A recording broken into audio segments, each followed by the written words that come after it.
Hi, welcome from Bradford IWW. My name's Jen and I'm with Sean and Mike from the Bradford branch of the Industrial Workers of the World. And we've just got together on Zoom this evening to see if we can answer some questions about the current working situation with COVID-19 changing a lot of our working circumstances.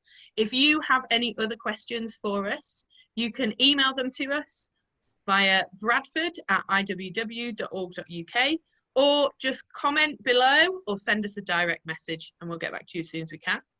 So we've just got 3 questions this evening to try and get to grips with the subject. Sean, are you going to kick off with one you've got there? Yes. So the first question we have is, I'm currently furloughed but have been asked to go back to work. How much notice does my employer need to give me? So from what we've looked into, unfortunately there is no notice period for returning to work at all. But you can negotiate. There is room to do that.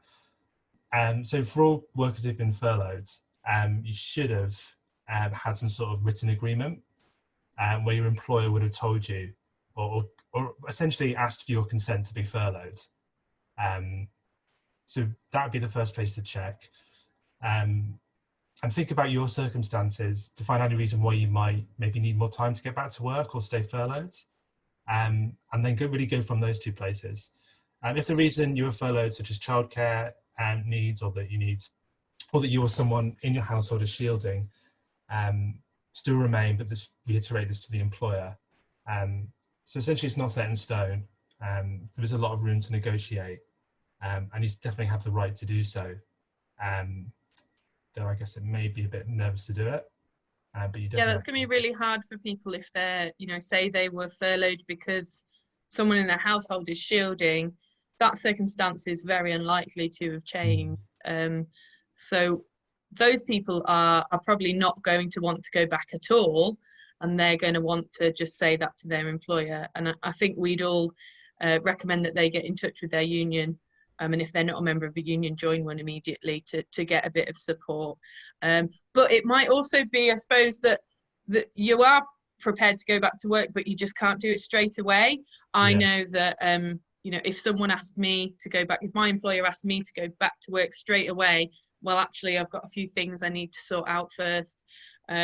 Even just if you have a car and you haven't driven it for a few months, really, except to the supermarket and back, it really needs a check over, and you can't do that just the evening before you go back. You need a little bit of notice.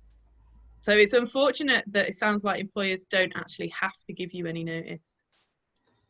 There's another element to this as well, isn't there, which is that your employer does have an obligation to keep you safe at work. Basically, it's part of the Health and Safety at Work Act.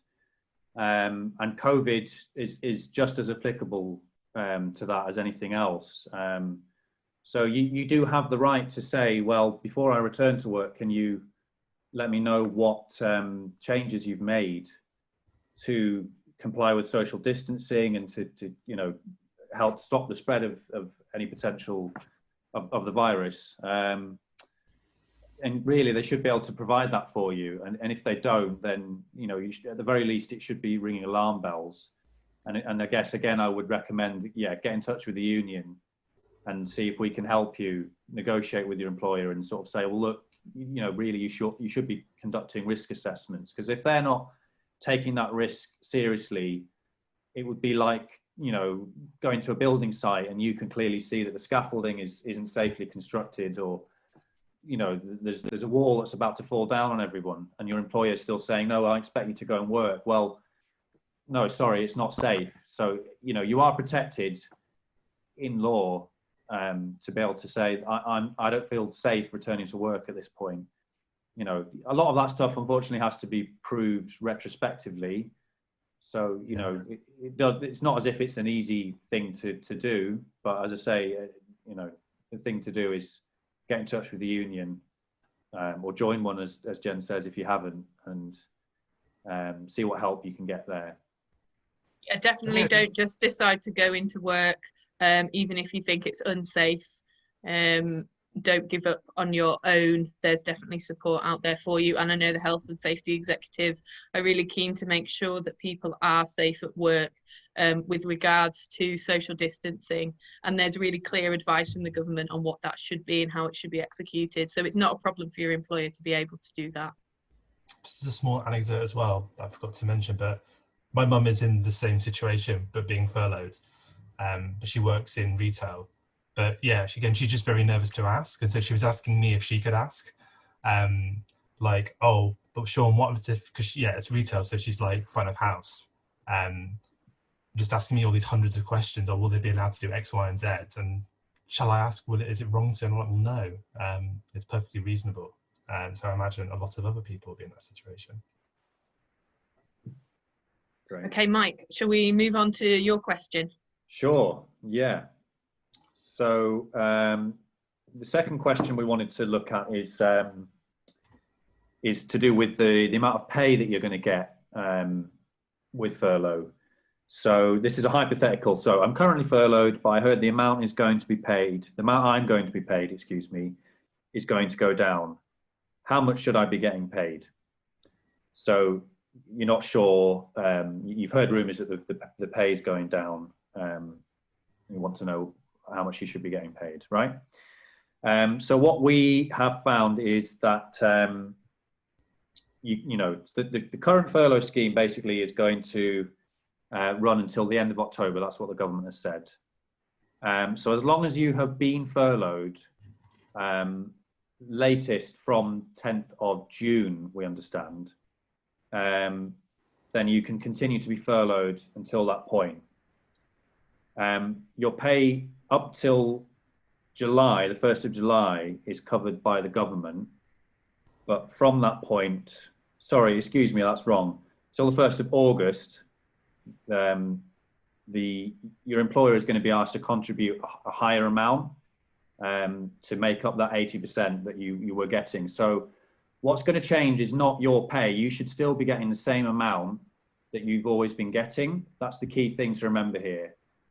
All that changes is what your employer is contributing to that. So at the moment, they don't have to contribute anything. They can top it up to 100%. It's worth knowing that, and it's worth telling them that, because they may not know. It's okay to say, did you know that you can top my pay up? Because for some people, the difference between that 100% and that 80% is going to be really life-changing.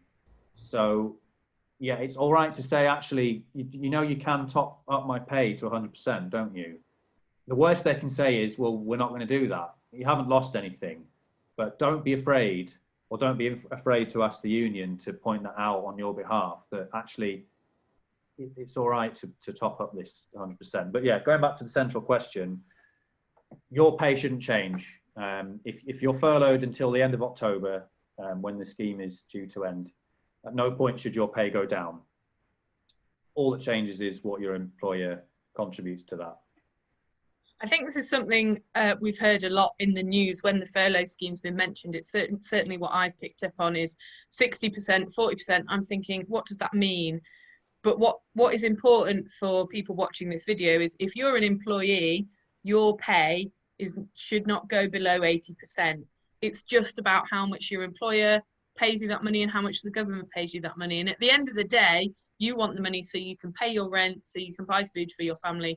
You don't really need to know exactly who's been responsible for making sure you've got it, as long as it's, you know, coming through to you through the normal channels, through your pay packet. You're right about that 20%. Though losing 20% of your pay can be a massive problem. And if anyone is in hardship, although the IWW COVID-19 support fund has now closed, if you're a member and you are in financial difficulty, please do get in touch with us, and we will do our best to help you find any other financial support we can, and give you any support with benefits that we can as well, because we know it can be really hard, so please don't be on your own. So the last question is for me, and that is, can I be furloughed if I need to look after my child?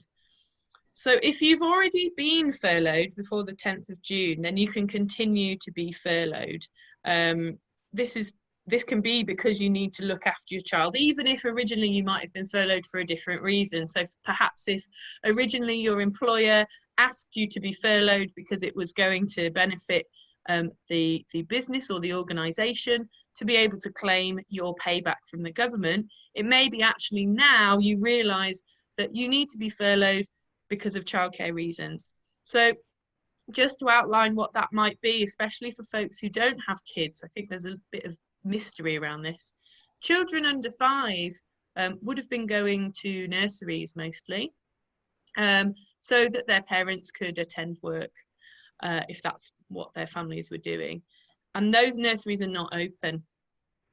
Schools have opened to reception year 1 and year 6, but speaking from my own personal experience with schools, they are not open on a full-time basis to students, and they are not open for the pre-school, the before school, I should say, wraparound childcare, or the after school wraparound childcare. So you've suddenly got a very short working day. I know that if I had to drop off my child at 9 o'clock and pick them up again at 3:15, I wouldn't be getting a lot of work done, let alone getting to my place of work in a timely manner. So this is a really big problem for a lot of people. It's not that their children might not even be at school. It may be that their children have gone back to school, but they may only be able to go for 2 days a week. Now, unfortunately, if you've not yet been furloughed because you need to look after your child, you're not able to be furloughed now, is our understanding, and because you've missed the window. But if you're struggling with childcare, perhaps if you are a single parent, then you may be able to form a support bubble with another household so that you can work and your child can be safely looked after. So, for example, if you are a single parent and you know that you would be able to go back to work as your employer is asking, if only you could count on your close family members who live nearby, then it is possible for you to form a support bubble with them. There are quite strict criteria around that, in that you do need to be a single parent. But if you just search for support bubbles online, you can find the government advice on it in more detail. Or if you like, you can get in touch with us and we'll get back to you with more detail and we can go through your exact circumstances with you.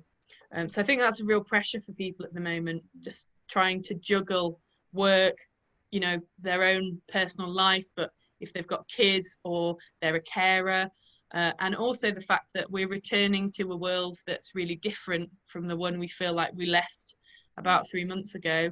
And a lot of us probably have quite a change to our mental health, how we cope day to day, and a lot of people feeling really anxious about getting back to the real world. So we hope that we've been able to answer just some of the practicalities. We realise sometimes that can lead to more confusion than it does answers, so do get in touch if you need support and we'll do our best to help you. And we'd like to say thank you for joining us.